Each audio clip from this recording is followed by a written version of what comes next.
On the busy streets of Japan, Chisa Yomoda, a middle schooler, breathes erratically while the surrounding kids keep laughing at her. As a protest to being mocked, she climbs over the rooftop rail and lets her hair loose. With a content smile on her face, Chisa says to herself that she doesn't need to stay in a place like this anymore and lets go of the rail. She plummets down to the streets below, crashing into a signboard before hitting the ground, her body crushed under it. The following day, our main character, Lane Iwakura, is on her way to school on a train. She gets irritated with the people talking and raises her voice at them to be quiet. As Lane takes a seat in her class, she notices her classmate Juri Kato crying. Her friend Alice Mizuki tries to comfort her, who then walks up to Lane, inquiring if she also received an email from Chisa. Lane looks confused and confesses that she doesn't really know how to use a computer. Lane asks them what Juri is crying about. Reika Yamamoto, another classmate, tells her that Juri has received an email from Chisa. They explain to her that the girl had committed suicide the previous week. Yet many kids have received emails from her after her death. As the class begins, the teacher writes on the blackboard, but the words become blurred for Lane. She tries to focus, but to no avail. Lane looks down at her hand and some sort of white fume starts to emerge from her fingertips. Later, we see Lane walking back home from school. She goes inside her, and as she logs into her computer, the AI informs her that she has received an email from Chisa Yomoda.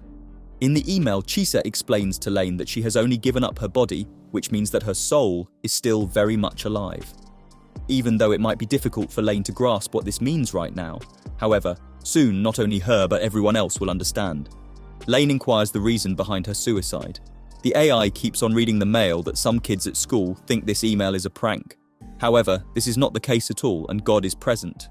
The email ends, but doesn't explain anything about why she chose to die. Later, she has dinner with her mother, Miho Iwakura, and her older sister, Mika Iwakura. Lane tries to talk to Miho about the email, but the woman doesn't want to be bothered with it. Afterwards, she is sitting in her room wearing a bear jumpsuit when she hears her father, Yasuo Iwakura, coming back. Lane walks in on him fixing one of his many computers. She awkwardly asks him to buy her a computer called Navi. He seems to understand that Lane feels left out by her friends as they are using new technology. Yasuo is busy setting up his computer as he explains that whether it's the real world or the virtual world, aka the wired, people just want to keep in touch with each other in whatever form of communication available to them. He wonders if she is afraid of making friends in real life that she wants a new computer. Lane informs him that she just wants to meet a friend of hers on it.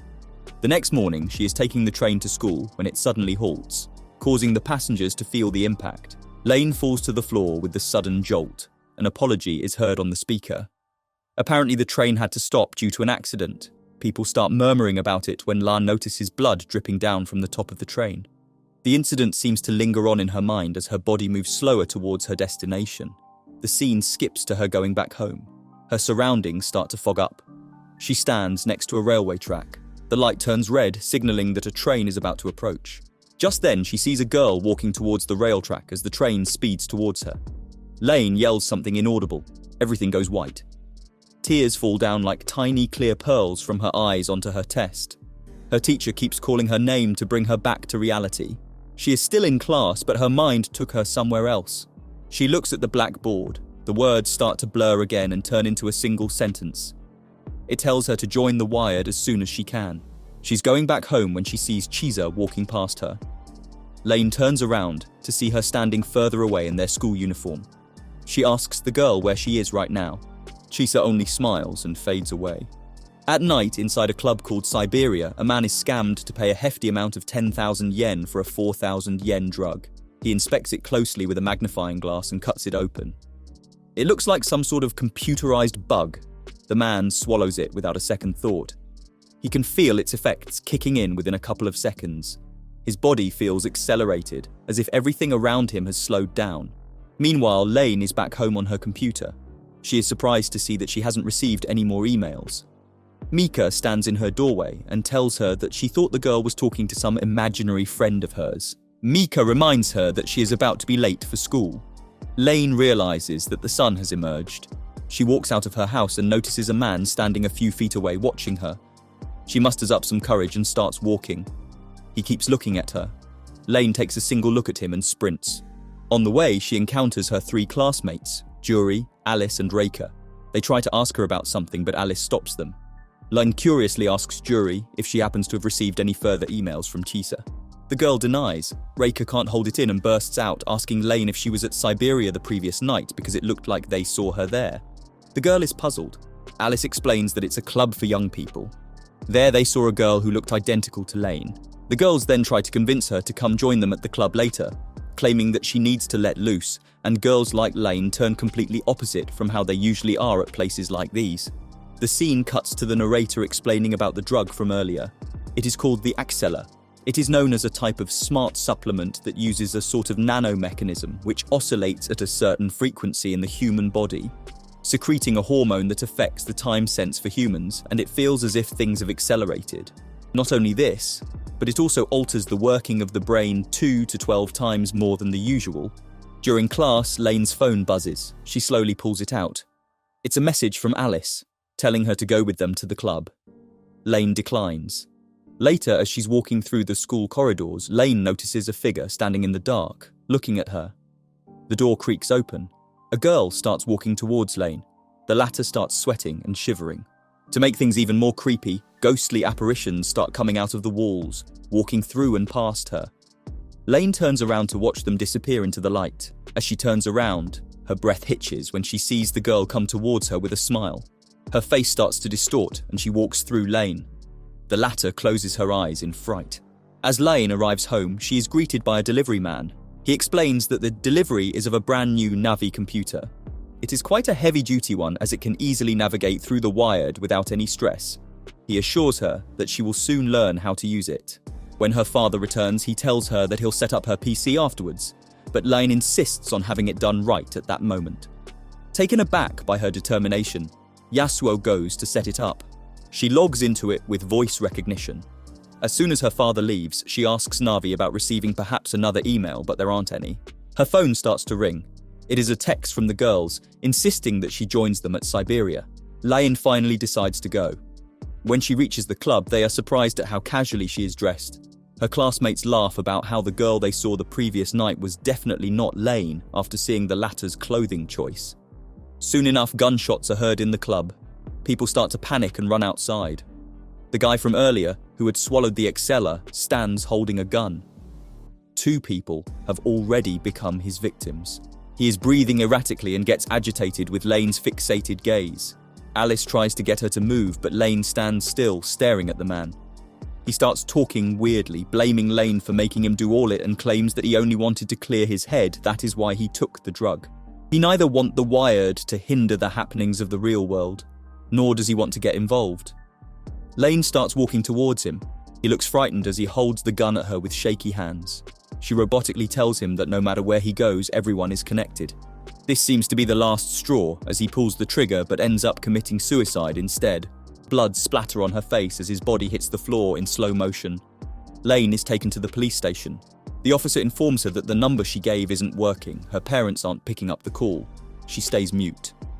Alice hurriedly comes to her and starts apologizing. Lane looks at her and utters her name in broken syllables. Her eyes have a distant look in them. The officer decides to send Lane home because it's already late at night. Inside the house, the lights are turned off. She quietly goes upstairs, opening her parents' door. They aren't in their beds. Lane then goes to her own room. She sits in front of her computer, but then gets up to check the living room and goes back to her room. After confirming that there is still no mail for her on the PC, she changes into her bear jumpsuit and dozes off. It's the next morning. Miho is upset with the girl for being late for school. Lane tries to talk to her about the previous night, but the cold look on her mother's face makes her drop the subject. She heads out and notices a black car with tinted windows waiting outside of her house.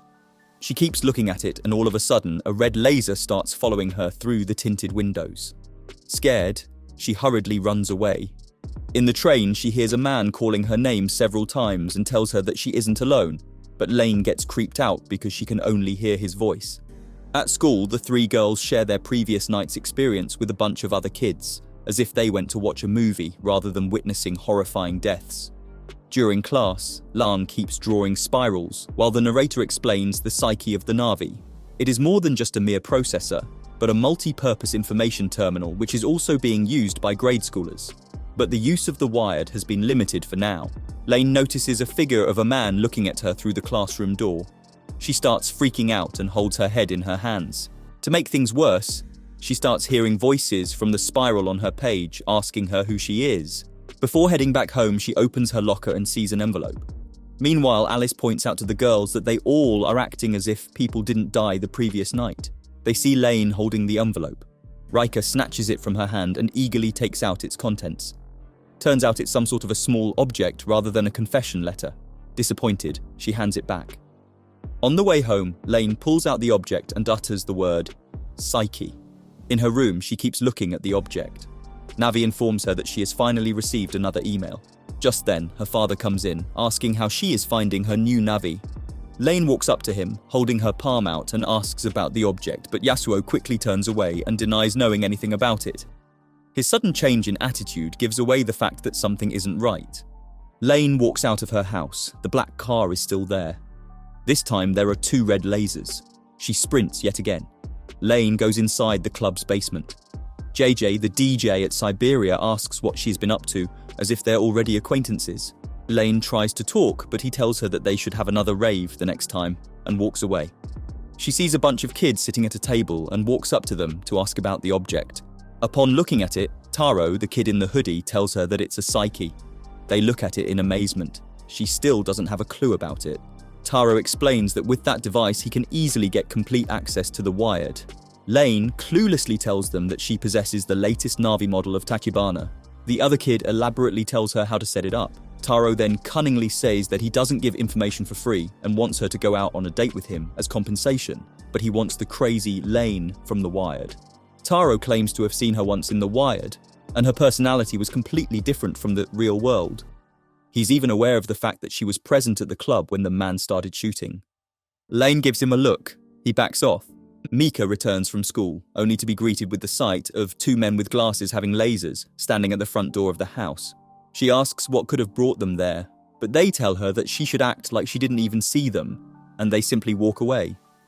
Mika angrily tells her mother to call the police if they show up the next time, but her mother, like always, doesn't really care. Mika, still annoyed, goes upstairs into her sister's room. She finds Lane on the floor, fixing parts of the Navi.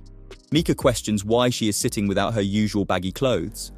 Lane relays that less clothes means lesser chances of creating any static electricity. Mika is taken aback. Lane for the first time smiles and greets her. Lane is still busy fixing the new Navi. She's reading the instruction manual carefully when her father quietly peeks in to look. Mika tells her parents that Lane is acting weird, but Yasuo assures her that there is nothing wrong with the middle schooler's behavior. As Mika leaves, Miho asks if the older girl is correct. The man affirms with an evil smirk as he pulls his wife close. Meanwhile, a man is running away from a girl holding a stuffed toy, fearing for his life. He is so frightened that his shaky hands won't allow him to unlock the door to get inside the safety of his apartment. The girl keeps watching from afar. He turns around to see the girl standing right behind him, smiling. It's the next day. The 3 girls are discussing about a rumoured suicide by a high schooler. Lane seems to have heard about it from the Wired. She tells the girls that she's currently trying to modify her Navi.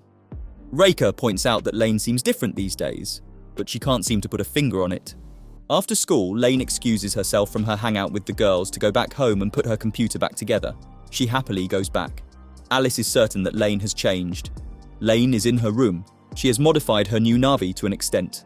The machinery has increased in size. She logs into her computer and plays the voicemail she has received. A netizen tells her that if she really possesses a Psyche processor, then she should set the oscillation to variable. The Navi's motherboard is designed in such a way that it can work with just about anything, but she should be prepared for some glitches from time to time. He wishes her all the best and the voicemail ends. In the dark of the night, a kid keeps running from someone. He runs around in the real world while his eyes show him a gaming interface.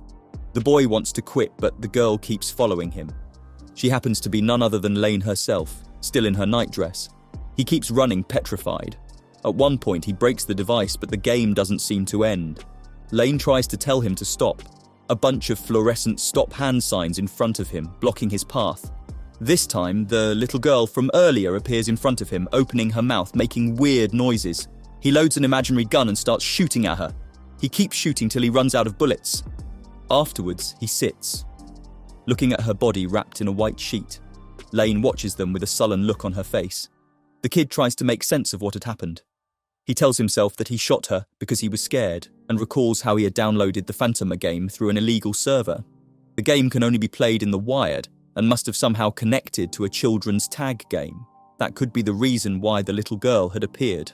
Lane receives a voicemail telling her that the Phantom game must have gone through some updates in the wired, which would explain the glitch that happens when connecting. However, the Knights could be responsible for it as well. Unbeknownst to her, the Knights happen to be a group of anonymous high-level computer hackers. Her father comes from behind, happy that she is getting along. He gives her a little warning about keeping the real world separate from the virtual world of the wired. Lane smiles at him and tells him that the line between the both is indistinguishable and she will soon have full access to the wired. Though he shouldn't worry about her, Lane assures him that she is still herself. She keeps surfing through the comments popping up on her screen when she suddenly notices a laser coming through her window. She jumps out of the chair to look outside. Lane sees those men standing outside, pointing their lasers at her. She angrily tells them to leave, but they obviously can't hear her and keep staring. She furiously yells at them to go away, and out of nowhere, the vibration from her voice breaks one of the men's laser glasses. Na'vi starts acting up. The men get into the car, speeding away. The Na'vi informs her with the phrase, "Intruder interrupted." Lane is outside when she hears a voice telling her that humans no longer evolve, and if this is the case, then the human race has evolved into a weird creature, because they are unaware of their purpose. They are only living for the mere desires of the flesh. He proceeds to call humans worthless.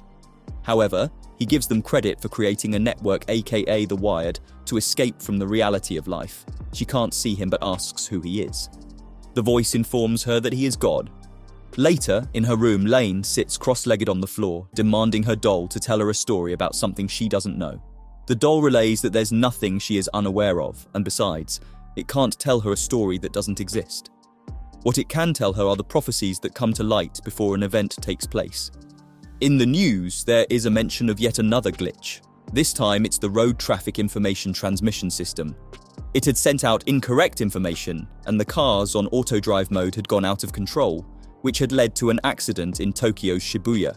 The next day, Mika is walking through the crowd when a man starts handing out small packs of wipes. Not thinking much of it, she keeps walking. A kid with a soda can shows up, asking for her number. She dismisses him, but he spills the soda on her blazer's sleeve and runs away. She takes out a wipe, but as she is about to clean the stain, she notices that written on it is something about death being imminent on the other side of the crowd. Freaking out, she crumples it and throws it away.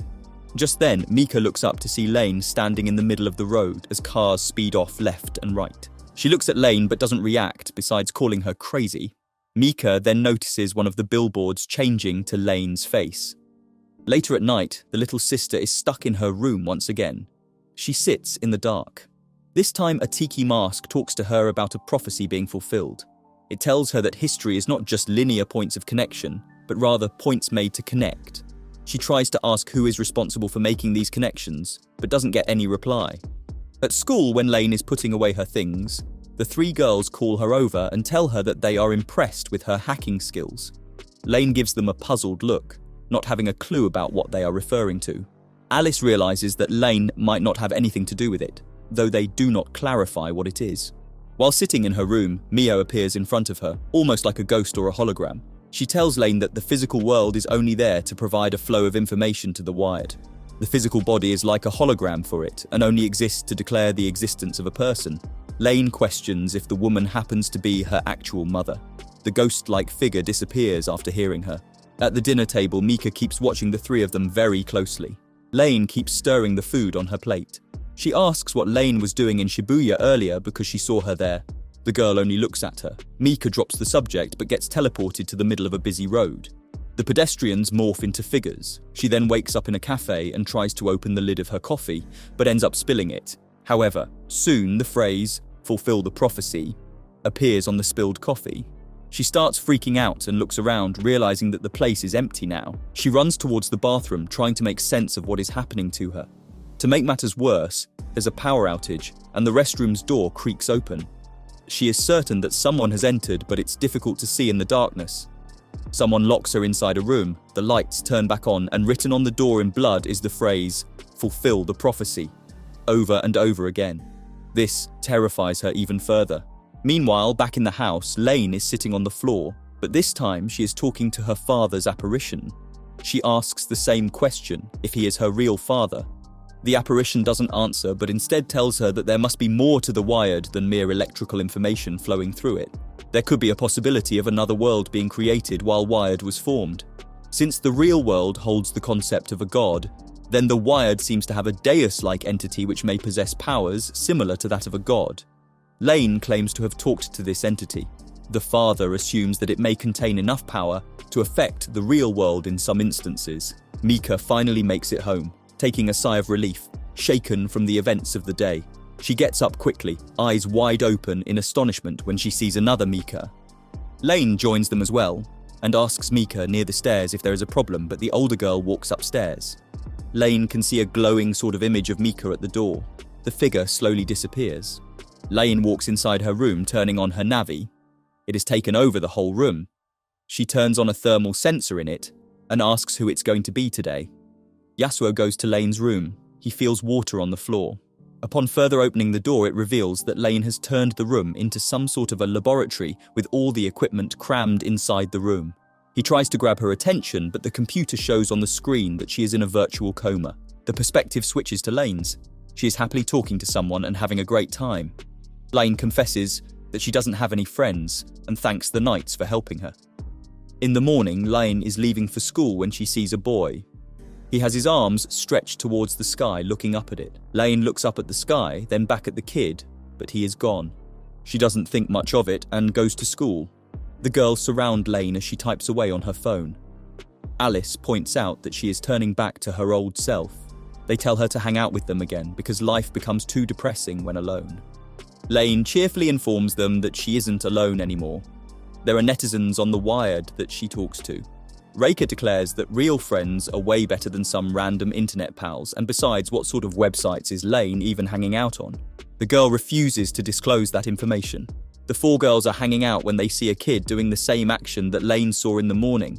They keep walking when Lane notices two more kids doing it as well. She follows their gaze and looks up at the sky. The clouds part like some sort of a curtains and a naked Lane appears through it. The actual Lane keeps staring at it. Her mind can't fathom what she is seeing. Alice and the rest of the girls don't know what to say. Lane's back home. She goes to her room with a determined look on her face. Navi opens as soon as she steps inside. Lane instructs Navi to connect her to Wired. She gains access and goes inside it. A mouth appears as she keeps walking down a straight path. The mouth praises her skills for translating her real world's form into Wired. Lane calls the mouth stupid Cheshire Cat wannabe. The Cheshire Cat helps her find a clue that could lead her to whoever is responsible for her appearance in the sky. She has a hunch that some kids have turned something serious into a game. The cat finds a professor named Hodgson. Before it leaves, it tells her to ask him about kids. In the real world, he is known simply as a scientist who wants to die, but she has done some digging and has found out that he has killed kids.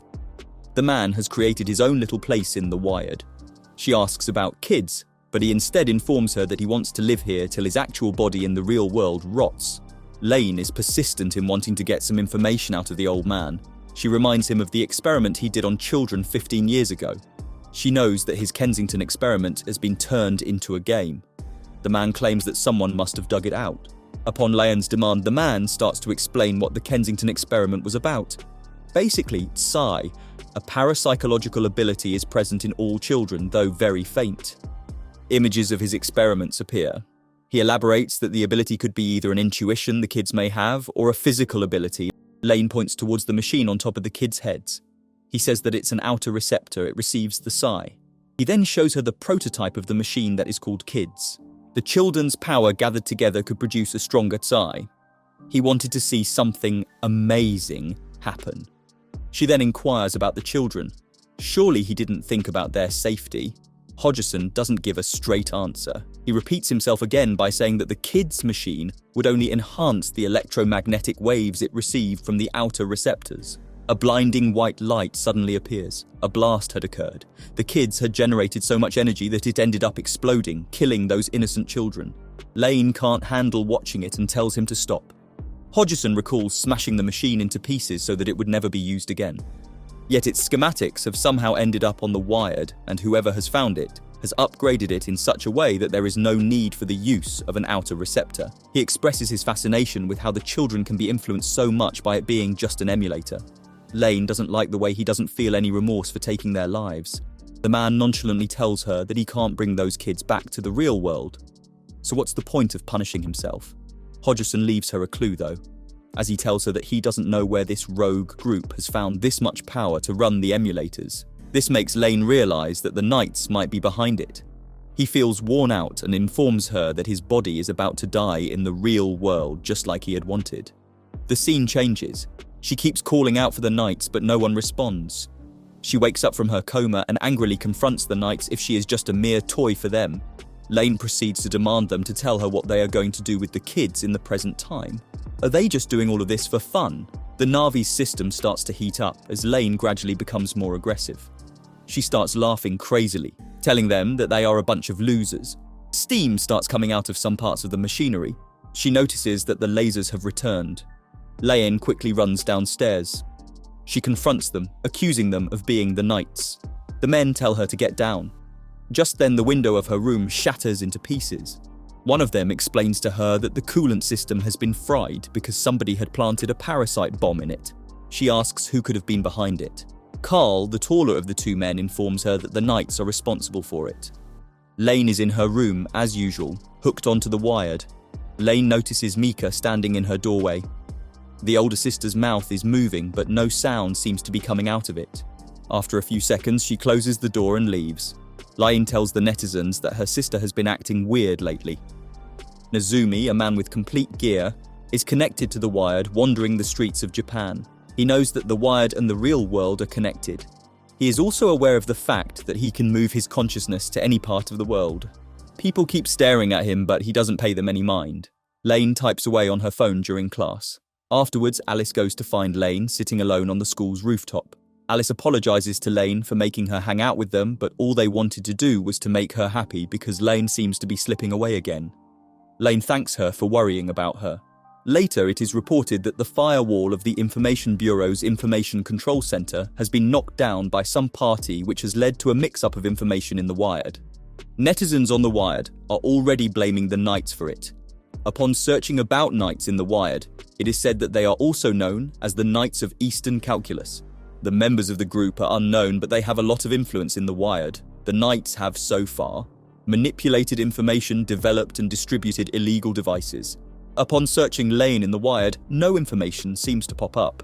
But many have heard about her in the Wired and know that someone is after her. They know that she happens to be a girl with great metamorphosis, which means that she can easily integrate her actual appearance into the virtual one of the Wired. Sometime during the day, the delivery man makes a delivery to another house. He tries to hit on the mother by telling her that he can teach her how to use the Na'vi. She catches on quickly and confronts him. The man is slightly embarrassed by it. Afterwards, her son asks if he could later go to his friend's house to play video games.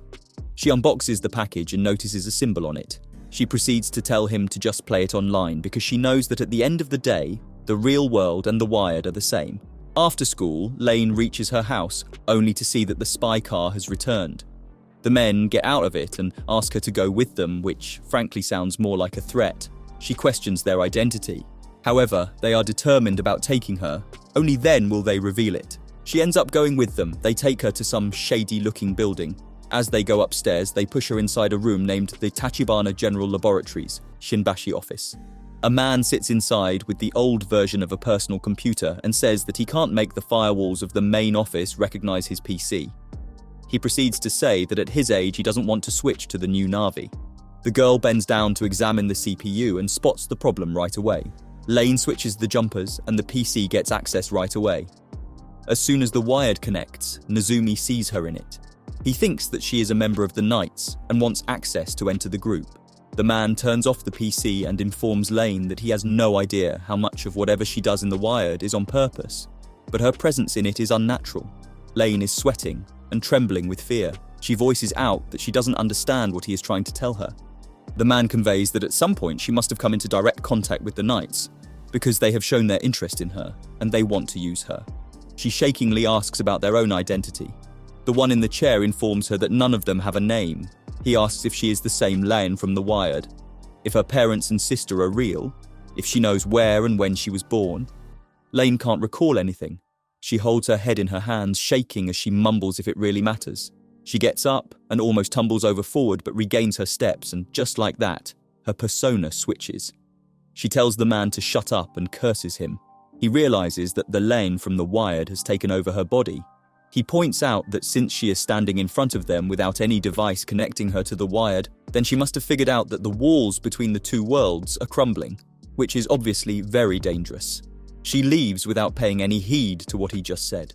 Meanwhile, Nezumi has fallen off the road, laying there unconscious as a mysterious symbol appears on his screen. Taro, the kid from the club, plays a video game in The Wired while Lane watches. He cheekily tells her that the existence of God in The Wired doesn't really have any impact on the users. She teleports herself to somewhere else in The Wired. A netizen tells her that they have heard a rumor about the Tachibana General Labs ever since the 6th Gen protocol, which enables the users to share information, has reached its data throughput limit. Now that big companies are designing the infrastructure for a 7th Gen protocol, rumor has it that the Tachibana General Labs are trying to sabotage it. The reason being that whoever controls the protocol automatically controls the economy of The Wired. In the real world, Lane sees her sister looking as if she has been hypnotized. She keeps mumbling something inaudible in the dark. Lane doesn't do anything about it. She goes into the living room and sees her parents sitting. Lane fills her glass and tells them about the unknown man, telling her that her parents aren't real. She wants them to reassure her that it's not true. They don't utter a single word but keep staring at her. Next day, as soon as Lane reaches the school premises, she feels someone put a hand on her shoulder. She turns around to see Alice and the other two girls. They look serious while Alice looks almost hurt. Lane worriedly asks if something is wrong. Alice confronts her if Lan really did it. The latter doesn't even know what she's talking about. Alice clarifies if she was really responsible for something that had happened in The Wired. Lane has no clue what she is referring to and starts to tremble. After a few seconds, Alice decides to trust Lane instead of blaming her. The other girls point out a male teacher in a car. Alice keeps looking and then runs away, crying. Lane stands there cluelessly. During class, the girl has her phone out and ends up in The Wired yet again. She sees two endless rows of faceless netizens sharing rumors they have heard about anything and everything. Lane tells them all to shut up. The netizens' voices become inaudible, but one voice stands out, telling her that he knows she is looking for him. She asks if Wired's God has finally decided to make an appearance. He tells her that if she supposes God as the all-seeing, omniscient being, then sure he is God. She demands to know about his identity. The voice relays that he is her, and proceeds to say that she already had a persona present in The Wired, and that her physical body is only a hologram created for the existence of her persona in The Wired. She doesn't want to believe it. The voice points out that she should know by now that her in the real world and in The Wired are two different versions. She kneels down, head in her hand, trying to process his words, but she gets pulled out of The Wired and back into class. To her horror, the students are looking at her, and the teacher is giving her a stern look. She looks down at her phone. A new mail has been received. The phrase, "Peeping Tom," is written on the screen. She turns to her left and they are all still looking at her. Lane runs outside of the classroom, but she keeps getting stares from girls everywhere she turns. All she can think about is texting Alice, asking her where she is. She sits with her knees pulled to her chest and arms wrapped around her legs, thinking what her other self must have done to her image to deserve those stares. Alice's message pops up, telling her not to worry about the rumors. Later, inside Alice's room, the girl is thinking about the male teacher the girls saw in the car earlier that day. Her eyes snap open and sees Lane sitting on her bed, looking at her. The girl starts making fun of her. Alice, creeped out, worriedly asks if the rumors are actually true, if she had told everyone about this. Lane keeps crazily laughing about it. Unbeknownst to her, the girl is Lane's persona from The Wired. The scene switches to Lane's room. The girl stares at her ceiling, terrified. What she sees is not the ceiling, but The Wired. She has been engulfed by a void like darkness, but then the image of her persona in Alice's bed appears in front of her. She confronts her, telling her that she wouldn't do anything of this sort, and why is the other self acting like the part she hates about herself? Lane jumps on her and tries to squeeze her throat. The persona only laughs about it. Lane can feel the warmth of her body. It's almost as if the persona exists as a separate being. She is brought back to where she had heard the god's voice. She sees those netizens again, but this time with her head on their bodies. A bubble-like appearance shows up, telling her that these people are her in the sense that she's always been omnipresent in the wired, knowing all those things about people that they don't want others to see. Lane still doesn't want to accept it. She was told by her friend Alice that they had seen her way before she even used the wired. This means that she just needs to keep herself in check. She is still going to be herself, and she can just delete the information of netizens visited by her. The voice cheerfully tells her to go ahead. Lane deletes it all.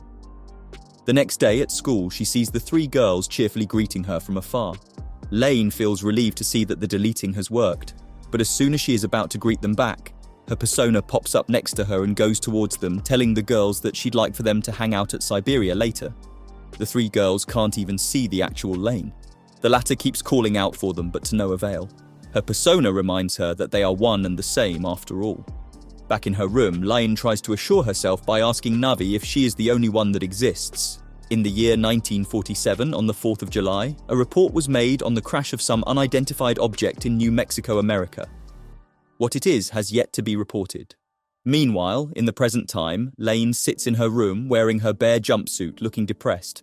Her room's door slightly opens. She crawls to check who it is. To her astonishment, an alien in a shirt peeks in. It smiles at her and disappears into thin air. The scene switches to the narrator saying that in 1984, an envelope from Manila was sent to a TV producer named Jamie Shandera. An anonymous person had placed some undeveloped film roll in it which had the MJ-12 document. The head of CIA, Roscoe Hillenkoetter's name was mentioned at the very top of the list of 12 people. It was said that these men had made a secret pact with extraterrestrial beings, and these men were answerable only to the President of the United States of America. It was later revealed that President Truman's name was carefully forged from another document onto that one.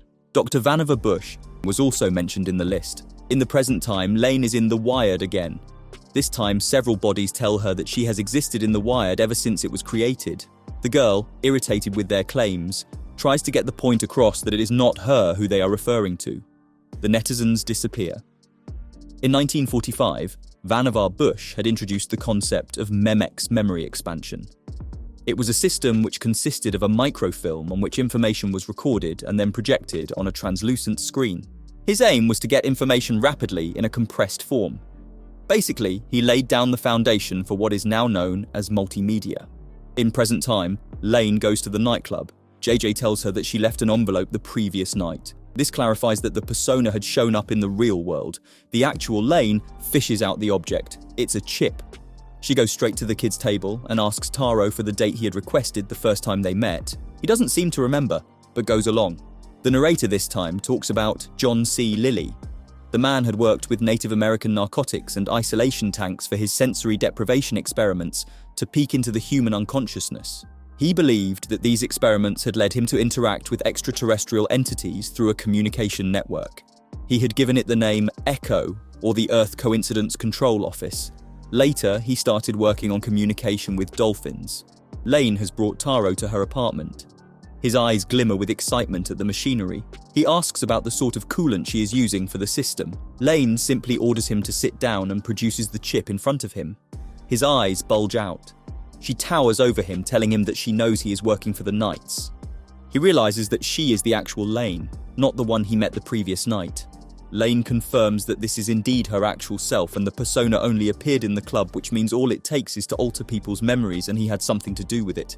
The kid tries to run away but falls down on the floor. Lane plays track 44 from the club. Meanwhile, her parents seem to have been anticipating this moment. The father utters that it is almost over.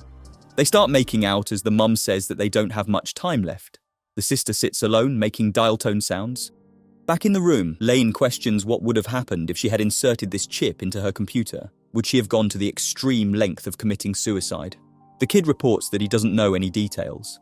She pushes the chip in his mouth, determined to get some sort of information out of him. This makes him talk. He confesses that it's an overwrite existing memory and not a volatile one. However, he doesn't know what sort.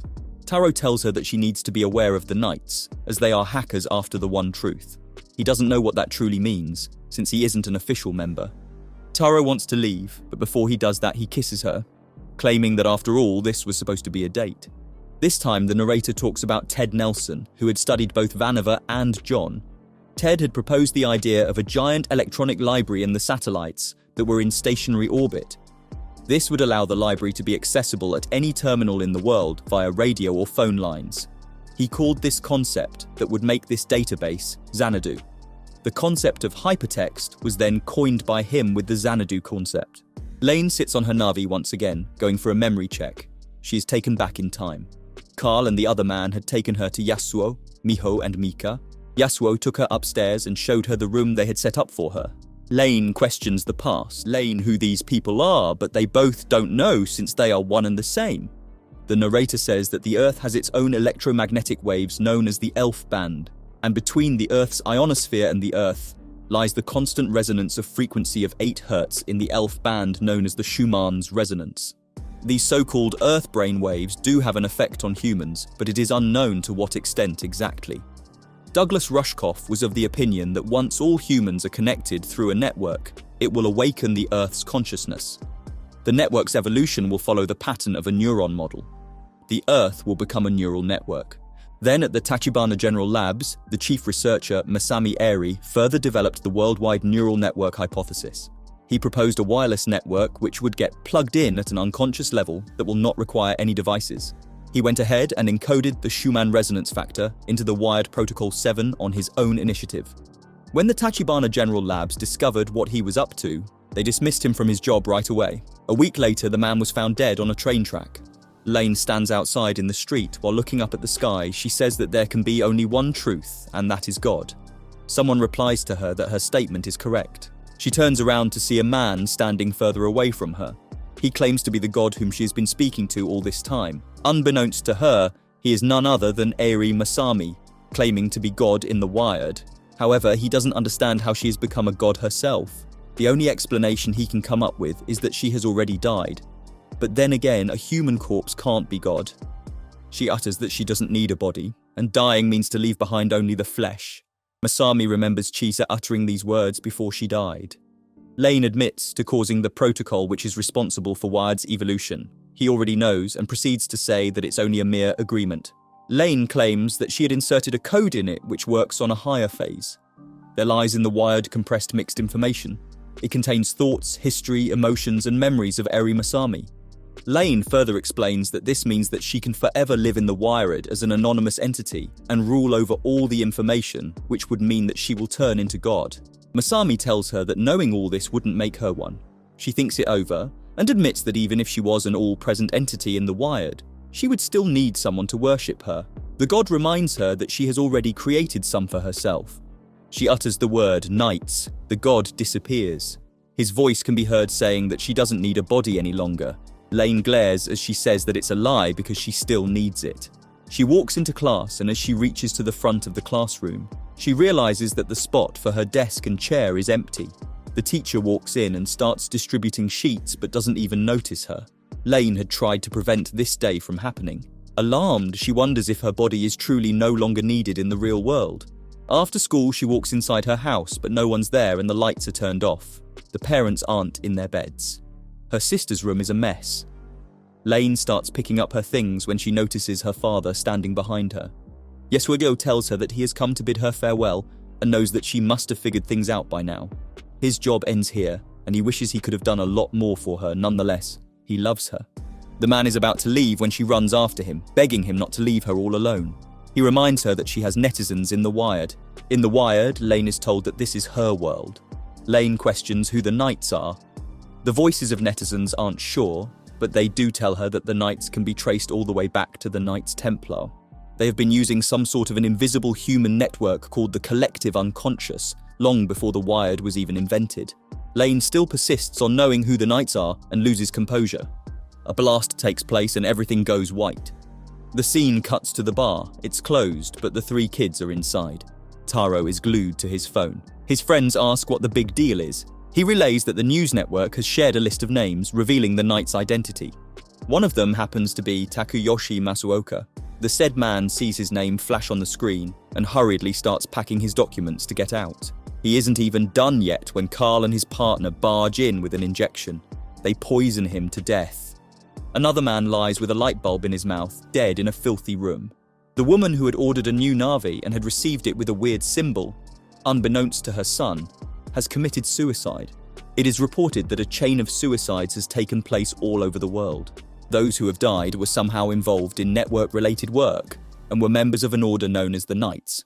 The mysterious symbol appears on the screen. It belongs to them. Lane sits in her room tangled in wires, looking like she hasn't slept in days.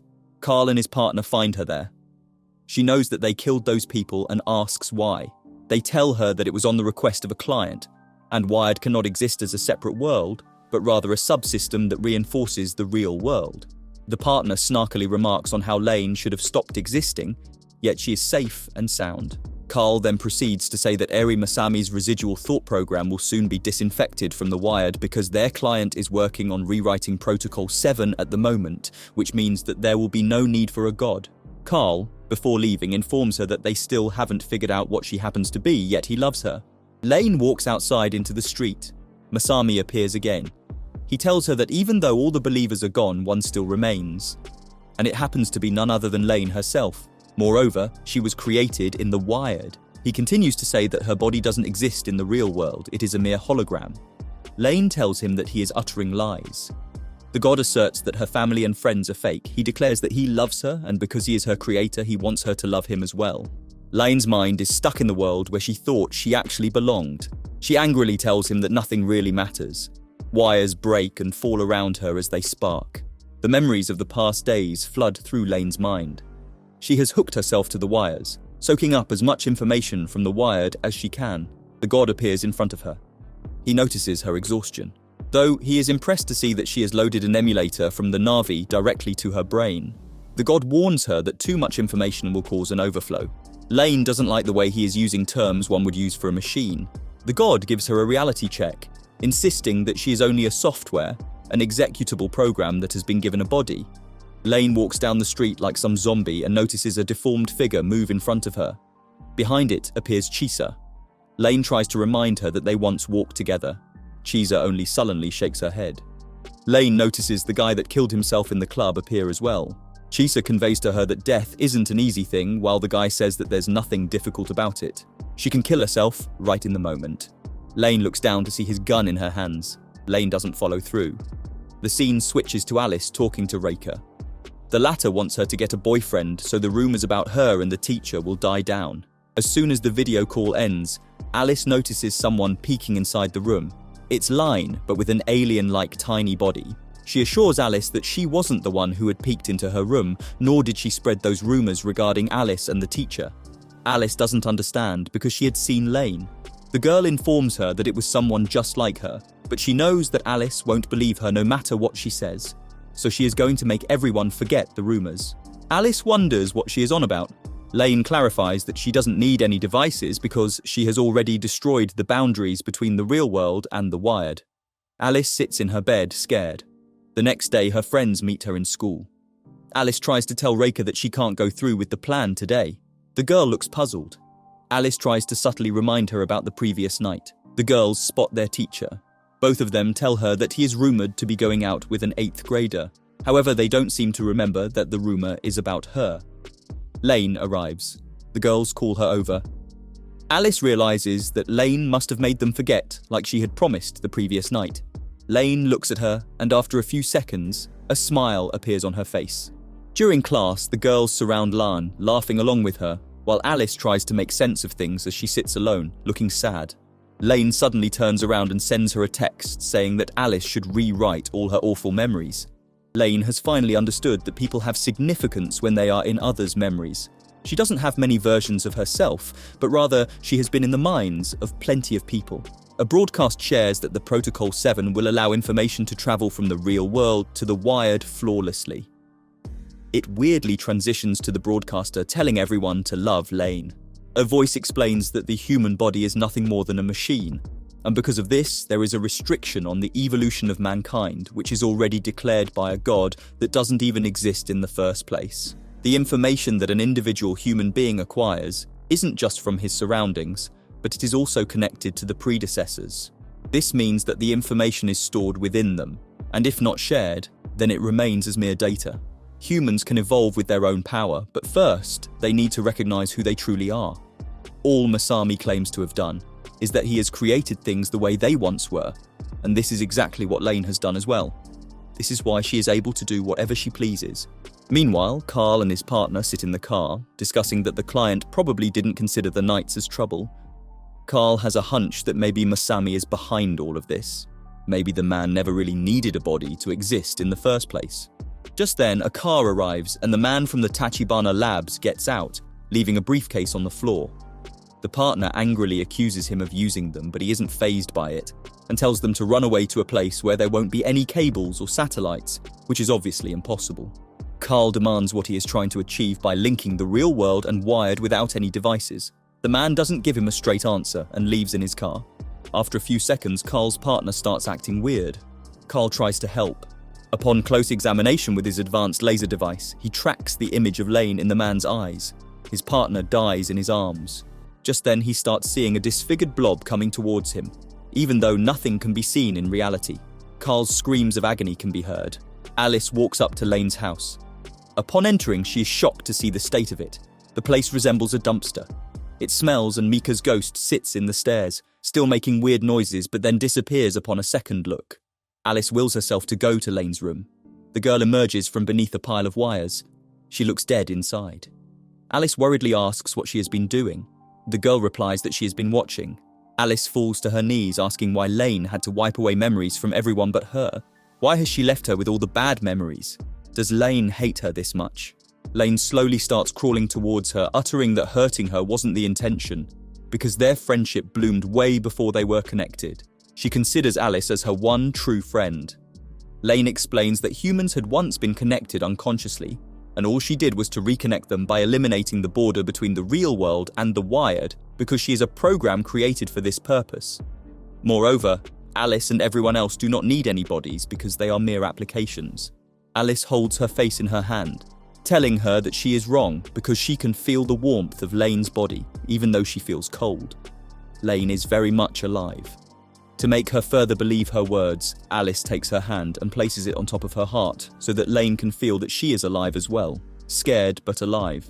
Masami appears from behind, telling Lane that Alice is scared of losing her body, and Lane needs to block all unpleasant impulses from the brain that are sent to the body. She has to select only the happy ones.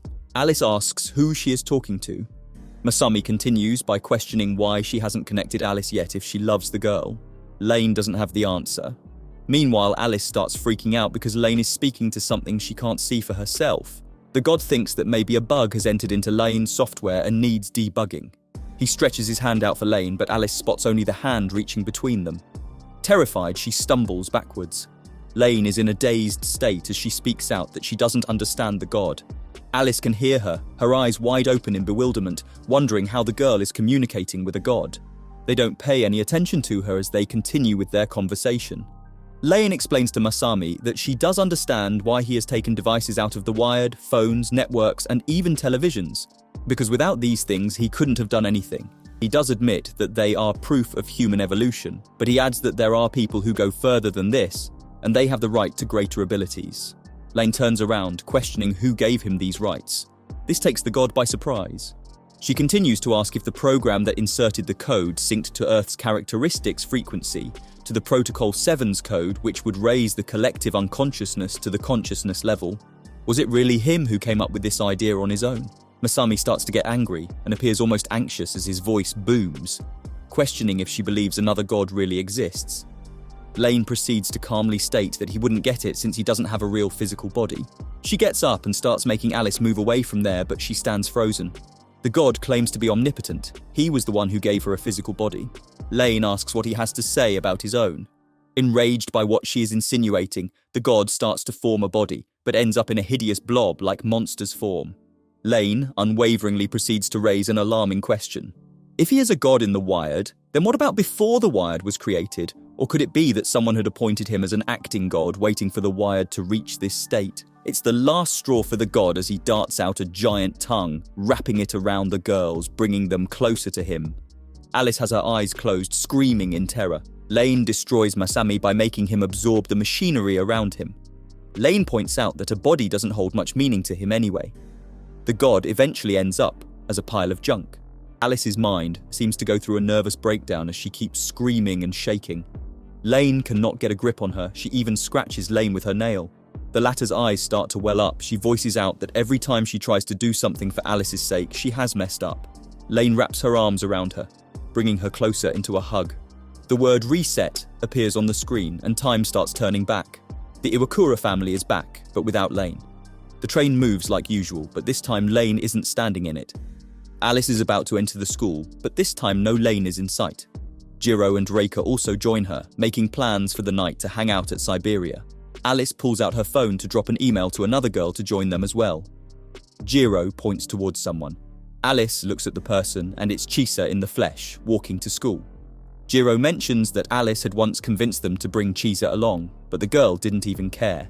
Alice realizes something. She tells the others with a smile on her face that if they don't remember something, then it never really happened. And if a person isn't remembered, then they never really existed, leaving the girls confused. Taro and his friends are playing when he pulls up a device, seeing Lane's face on it as it disappears. The mailman sees it and compliments it. Taro walks behind the kids when Masami Eri crosses his path, mumbling about wanting to quit his job because of the things the company is making him do. He sees Carl and his partner fixing wires. On the screen, the phrase "present day, present time" flashes. The scene changes to the Wired where Lane is all alone. She starts crying. Her persona appears, telling her that she shouldn't feel sad because she wanted to delete herself from everyone's memories. No one is hurt, nor do they hate her, and dead people's information doesn't leak from the Wired anymore. Isn't this what she wanted? Lane looks up, telling her persona that she sounds just like the god. The persona enlightens her with the fact that the man didn't really exist, and even if he did, he wouldn't have gotten the idea of claiming himself to be God. She further explains that Lane was correct in understanding that the Wired isn't an upper layer of the real world. Lane is in a network now which is only used for information to pass. The background keeps changing as they speak. The persona continues to tell her that human memory isn't personal or for a set time period, nor is the shared unconscious. It isn't possible for them to store such vast information. Lane starts to understand that the Wired wasn't connected to the memories, but to something else. However, her persona doesn't want to disclose that information because humans have come a long way without knowing. They worship various gods and convince themselves that this is how the world is. Lane's persona reminds her that, with all this being said, Lane isn't even a human behind. She is omnipresent and can only watch from afar. She is God. Lane rejects this idea right away. The persona wants her to become one because, according to her, living the life of a god would be much easier than that of a human. Better yet, she can go all the way back to the beginning. After all, she did reset the system. Lane can't take it anymore. She demands for her persona to just stop talking. It disappears. Lane is left in darkness as she hears the persona ask what she is then. The girl falls to her knees in despair, wondering where she has ended up. Just then, a ray of light shines on her. The sky parts away like it has been torn open and her father looks down. He sits across from her in the Wired. She asks if he knows. He completes her sentence by saying that she loves everyone. Lane shakes her head and starts bawling her eyes out. He tries to make her feel better by telling her that the next time he'll prepare some tea for them. The scene switches to the real world. Lane narrates that memories can be of the past, present, and the future. Alice has grown up. She happens to be a teacher now and is out with her significant other when she notices Lane. She runs towards her. Lane is still a middle schooler. Alice asks if they have met before. Lane only greets her like it's their first encounter. Alice thinks that she must have confused her with someone else and tells her that maybe they will cross paths some other day as they bid farewell. The scene changes to Lane inside the Wired on a screen saying that she is right here, which means she can be there forever. The story comes to an end as Lane finally accepts that she belongs in the Wired. Thank you for watching. See you in the next video.